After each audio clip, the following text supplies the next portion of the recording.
আসসালামু আলাইকুম রহমতুল্লাহি বরকাতু। আরটিভি থেকে একটি নিউজ, আইফোন ব্যবহারকারীদের জন্য আসছে দুঃসংবাদ। কি দুঃসংবাদ একটু শুনি।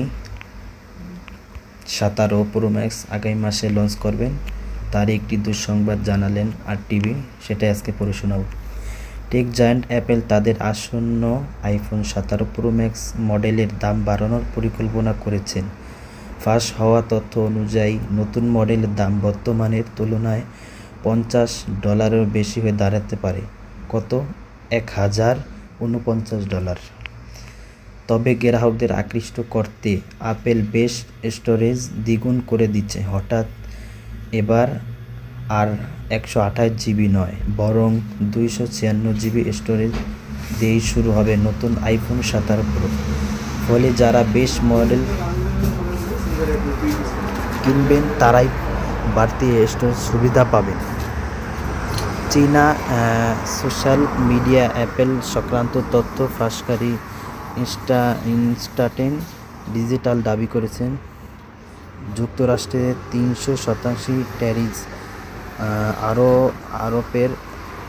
আরোপের কারণে অ্যাপেলকে এই দাম বাড়াতে হচ্ছে। তবে বিষয়টি আপডেট হিসাবে উপস্থাপন করতে চাইছেন কোম্পানিরা। এমন কৌশল অ্যাপেল আগেও নিয়েছিল 2013 সালে। IPhone pro max model 128 GB বাদ দিয়ে সরাসরি 256 জিবি থেকে শুরু করে। তখন দাম বাড়লেও কোম্পানি সেটি আগে এর 256 জিবি স্তরের দাম হিসেবে ব্যাখ্যা করেছিলেন। যুক্তরাষ্ট্র ভিত্তিক সিআইআরপি জানাচ্ছেন 2024-25 অর্থবছরে মার্কিন গ্রাহকদের 48%ই বেশি স্টোরেজে আইফোন কিনেছেন।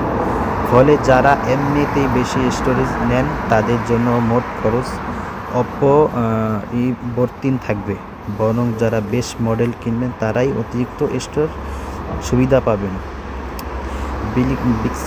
বিশ্লেষণ করা মনে করেছেন চীন থেকে আমদানি করা পণ্যের উপর বাড়তি শুল্কই মূল কারণ। তবে বেশ স্টোরেজ বাড়িয়ে অ্যাপেল এটিকে মূল সংযোগ হিসেবে বাজারজাত করবেন। এতে সবচেয়ে বেশি দামের মডেলের বিক্রি কমলেও গ্রাহকদের ভিত্তিক সার্ভিস যেমন ইআইক্লুড থেকে আয় বাড়াতে পারে অ্যাপেল 2025 সালের সেপ্টেম্বর মাসে আইফোন 17 সিরিজ আনুষ্ঠানিকভাবে উন্মোচন করবে। তখনই জানা যাবে দাম ও স্টোরেজ কৌশল গ্রাহকরা কীভাবে গ্রহণ করবে। তার মানে বোঝা গেল আগামী মাসের সেপ্টেম্বর মাসে আইফোন 17 লঞ্চ করবেন। সবাই আগামী মাসে দেখতে পারবেন। আর ভালো লাগলে লাইক কমেন্ট শেয়ার করবেন। আসসালামু আলাইকুম।